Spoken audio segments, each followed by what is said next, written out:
नमस्कार दोस्तों, मैं मनोज मुसाफिर साहू नेशनल आवाज़ यूट्यूब चैनल पर आप सभी का स्वागत करता हूं। दोस्तों, ये नेशनल आवाज़ चैनल का निर्माण सिर्फ मनोज मुसाफिर ने इसीलिए किया है कि हमारे भाई जो गरीब हैं, पीड़ित हैं, वंचित हैं, शोषित हैं, जिनके साथ अत्याचार अनाचार हो रहा है, उनकी आवाज़ को वहाँ तक पहुँचाया जा सके।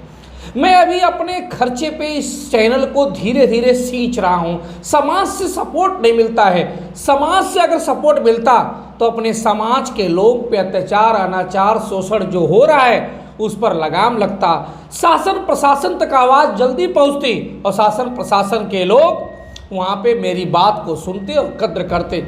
लेकिन फिर भी जो व्यवस्था है, जो मेरा आत्मबल है और जो मेरी जिज्ञासा, जो मेरी संवेदनशीलता है, जो मेरा ज्ञान है, उसके दम पे आवाज़ को पहुंचाने की कोशिश कर रहा हूं। आज मेरी मांग बांका जिले के प्रशासन से है। आज मेरी मांग बिहार सरकार से, प्रशासन से है। मैं सरकार से मनोज मुसाफिर उनके चरणों में नतमस्तक होकर निवेदन कर रहा हूँ कि सर, आपका काम सरकार है और सरकार का काम होता है कि जितने लोग भी निर्बल हैं, जिनके पास बल नहीं है, जो गरीब हैं, शोषित हैं, उनकी आवाज़ को सुनना। शासन प्रशासन का जो काम है, जब किसी का शोषण होता है तो उसको सुनना होता है, ना कि उसको दुत्कार के भगा देना और प्रभावशाली लोगों के प्रभाव में आके अभाव वाले लोगों को दूर करना। ये ना तो प्रशासन का काम है और ना तो सरकार का काम है। सर, हम शरीफ लोग हैं। हम चाहते हैं कि जो पीड़ित है आप उसकी सत्यता से जांच करिए, निष्पक्ष जांच करिए। अगर वो जांच में दोषी है तो उसके खिलाफ कार्रवाई करिए। लेकिन अगर वो निर्दोष है और उसके साथ शोषण हो रहा है तो आपका सर दायित्व तो बनता है। आपके हम भी वोटर हैं, आप सरकार हैं, हमारे प्रशासन भी हमारा सरकार है। तो मैं चाहता हूँ कि उसकी मांग को रखा जाए, उनकी मांग को सुना जाए और कम से कम जो नैतिकता है संविधान की कि एफआईआर तो दर्ज करनी चाहिए। जब कोई पीड़ित शोषित व्यक्ति थाने पे जाता है और अपनी दरख्वास्त, अपनी तहरीर देता है तो थानाध्यक्ष का ये नियत कर्तव्य बनता है, नैतिक कर्तव्य है कि उस तहरीर को वो स्वीकार करे, उस एप्लीकेशन को वो स्वीकार करे और उसकी जांच पड़ताल करके उसकी एफआईआर को दर्ज करे। एफआईआर सर दर्ज नहीं करेंगे तो अपराधी के मन में कभी भी उसकी साहस में कमी नहीं आएगा, उत्साह उसका और बढ़ जाएगा और शोषण का जो उसका रवैया है, वो शोषण का रवैया दिन प्रतिदिन बढ़ता चला जाएगा। एक व्यक्ति से होके परिवार पे जाएगा, परिवार से होके उसके खानदान पे पूरा समूल नाश हो जाएगा। इसीलिए संविधान में शासन प्रशासन की सर व्यवस्था की गई। बांका जिले में बिहार के रहने वाले विशाल कुमार गुप्ता का जब एक उन्होंने अपनी वीडियो बना के सोशल मीडिया पे सार्वजनिक किया तो उस वीडियो को आवाज़ मेरे तक भी पहुँची। उस वीडियो को विशाल कुमार गुप्ता के सुनने के बाद सर मेरा भी आत्मा रो रही है। और आत्मा इसलिए रो रहा है कि हम बिहार में हैं, आप बिहार में हैं और बिहार में एनडीए की सरकार है और हम लोग भी, हमारे समाज के लोग पूरा पुरजोर से, पूरे समर्थन के साथ, तन मन धन के साथ वोट देते हैं, सरकार बनाते हैं, चंदा देते हैं। 9 विधायक हैं, एक मंत्री भी है बिहार सरकार में अपने समाज के। लेकिन इसके बावजूद भी बांका बिहार में विशाल कुमार गुप्ता जो रो रो के अपनी वीडियो सार्वजनिक किया है, मैं शासन प्रशासन और बिहार सरकार से मांग करता हूं, मैं बांका जिला प्रशासन से मांग करता हूं कि सर इस वीडियो की सत्यता की जांच कीजिए। सत्यता की जांच करने के उपरांत अगर विशाल गुप्ता की बात में सत्यता है तो सत्यता के लिए आपको जिसका जिसका वो नाम ले रहे हैं उन पे निश्चित रूप से एफआईआर करके आपको संविधान के मुताबिक उचित कार्रवाई करना चाहिए। सर, ये देश और ये सरकार और ये पूरी व्यवस्था पूरी तरह से संविधान के अनुरूप है। जब किसी व्यक्ति की जाति के नाम पे उल्हाना हो, किसी व्यक्ति को जाति के नाम पे दंश किया जाए, आज़ादी के 78 सालों बाद भी अगर इस जाति के लोगों को कहा जाए कि आपका मुंह देखने से जतरा बिगड़ जाता है, तमाम और भी बातें कही जाती हैं, तो इसका मतलब है कि हम वैज्ञानिक रूप में सीधे प्रवेश नहीं कर रहे हैं, हम फिर से रूढ़िवादी परंपराओं को मान रहे हैं। सर, ये उचित नहीं है किसी भी सभ्य समाज में। सर, ये भी उचित नहीं है कि एक विशेष जाति के लोग और समुदाय के लोग, जिसमें राजीव रंजन कुशवाहा का ये पीड़ित व्यक्ति नाम ले रहा है, राजीव रंजन कुशवाहा इससे पहले भी उसके तमाम बिल्डिंग मटेरियल के सामान कब्जे में ले लिए। उस समय कार्रवाई नहीं हुई तो उनका मन बढ़ गया और मन बढ़ने के उपरांत जब ये दोबारा फिर से उनका हौसला बढ़ा, हौसला बढ़ने के बाद जिस मंत्री के सानिध्य में वो बातें बोल रहे थे, इस पीड़ित व्यक्ति विशाल कुमार गुप्ता ने उस मंत्री का भी नाम लिया है, जयंत राज कुशवाहा। मंत्री कोई एक बिरादरी का नहीं होता है, मंत्री तो होता है पूरे समाज का, पूरे सरकार का और पूरे बिहार की जनता का।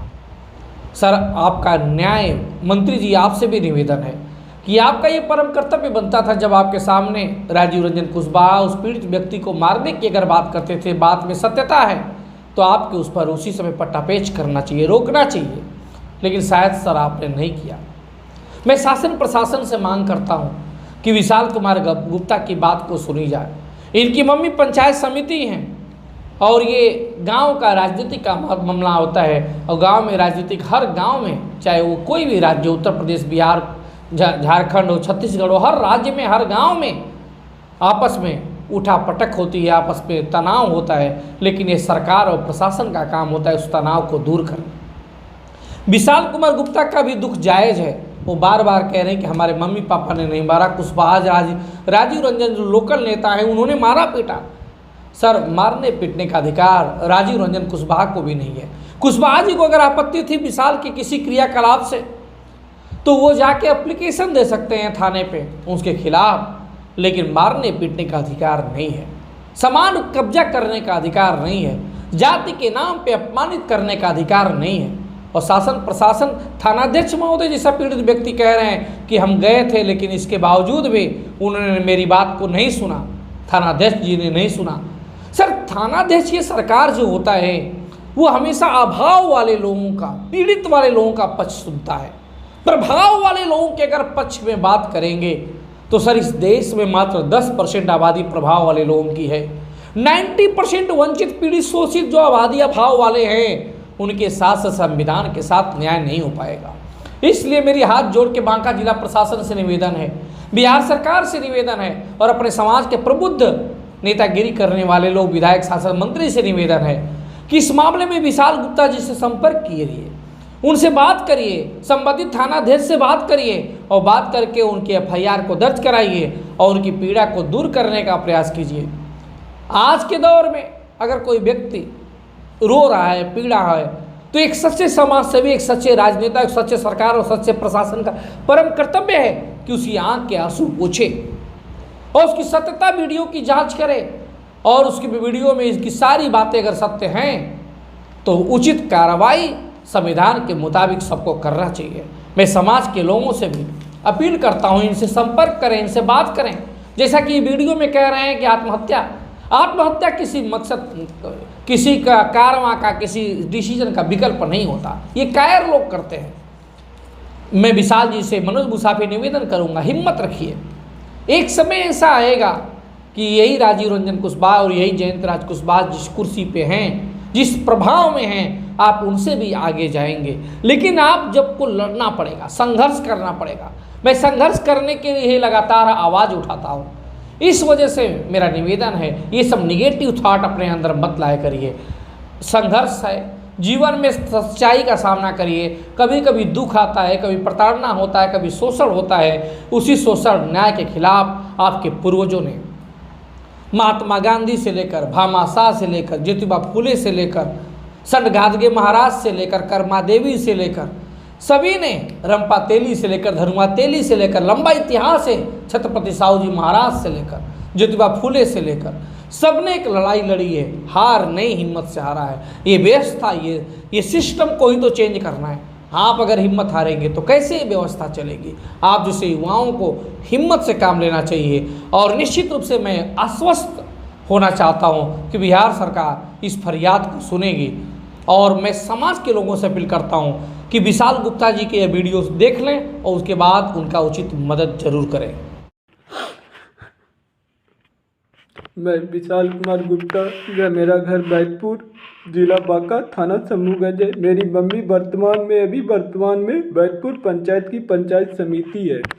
बात यह है कि 15 तारीख को मेरे घर पर आवास सहायक संतोष जी आए और उन्होंने कहा मुझे कि मुझे सेकंड किस्त हेतु पैसा भेजना है, जिसके कारण मुझे आवास लाभुकों का घर दिखा दो।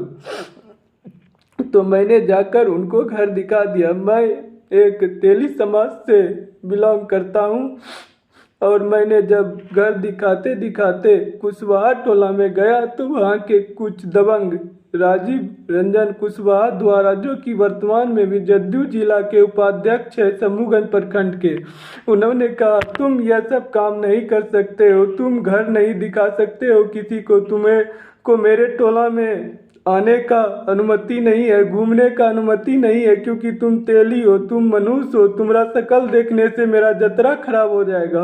और मुझे किस तरह पीटा आप देख सकते हैं। इसके पूर्व में मैंने एक आंगनबाड़ी केंद्र उन्हीं के घर के पास बनाया तो वह जिन्होंने जबरदस्ती मेरा 2 टेलर ईटा 3 कुंटल रड उठा लिया और उठाकर वहाँ अपना जमीन घेर लिया। इस पर भी हमने कुछ नहीं बोला, क्योंकि मैं एक अल्पसंख्यक समाज से बिलोंग करता हूँ, कमज़ोर समाज से बिलोंग करता हूँ। लेकिन आज मुझे जब पीटा गया, मेरे स्वाभिमान पर ठेस लगा, क्योंकि मुझे आज तक कभी मेरे पिताजी ने भी ताप नहीं मारा जिस तरह उसने मुझे मारा, क्योंकि मैं ऐसा कभी काम ही मैंने घर में नहीं किया जिसके कारण मुझे पिता को हाथ उठाना पड़े। और मैं एक स्नातक का छात्र हूँ जिसके कारण मेरी पढ़ाई भी बाधित हो रही है और मुझे इस गांव में सताया जा रहा है यहाँ के राजीव रंजन कुशवाहा द्वारा, जो कि अल्पसंख्यक वर्ग से को सताने में कोई कसर नहीं छोड़ रहा है। जब मैंने इसका आवेदन थाना में किया तो थाना प्रभारी अभी तक कोई एक्शन नहीं लिया। जब थाना प्रभारी को मैं बोलता हूँ तो बोलता है कि ये सब केस में अरेस्टिंग नहीं होता है और वह खुलेआम घूम रहा है थाना प्रभारी के साथ। उसके बाद जब आज मेरे गांव में मंत्री आए तो वह मंत्री जी के साथ ही खुलेआम घूम रहा था और मंत्री जी को जब मैंने बोला तो बोला कि मंत्री जी के सामने ही, मंत्री भी उन्हीं का सुजात है जयंत राज कुशवाहा, जो कि अभी भवन निर्माण मंत्री है, और उन्होंने भी कहा और उनके सामने ही राजीव रंजन कुशवाहा ने मुझे कहा कि वहाँ हम पीटे हैं और पीटेंगे। इस पर मंत्री जी ने कुछ नहीं कहा और कहा केस किया है, जाकर केस लड़ो। तो वे भी केस किया है, जाकर वे भी केस लड़ेंगे और मेरे केस को पूरा कमजोर बना दिया गया है, जिसके आप वीडियो में देख सकते हैं कि कैसे हुए गाली गलौज कर रहा है। यह उसका तुरंत अरेस्टिंग होना चाहिए कि नहीं। मुझे अगर न्याय नहीं मिला तो मैं पूरे परिवार समेत आत्महत्या कर लूँगा 2 दिन के अंदर। और इसके जिम्मेदार यहाँ के सरकार, यहाँ के मंत्री, यहाँ के राजीव रंजन कुशवाहा जदयू उपाध्यक्ष समूहगंज और यहाँ का सिस्टम होगा। अतः मुझे इंसाफ दिलाने का काम करे, अन्यथा मैं अपने परिवार का इकलौता बेटा हूँ, लेकिन मैं आत्महत्या कर लूँगा 2 दिन के अंदर अगर मुझे इंसाफ नहीं मिला तो, क्योंकि मेरा स्वाभिमान आहत हुआ है और मेरे दिल में बहुत दुख हुआ है, जैसे आप समझ सकते हैं, जिसे आज तक पिता ने नहीं मारा होगा, अगर कोई दूसरा ताप मारता है तो कितना दुख होता है। और मैं आत्महत्या कर लूँगा अगर मुझे इंसाफ नहीं मिला तो। इसलिए आप लोगों से हाथ जोड़कर विनती है कि मुझे इंसाफ दिलाने का काम करें।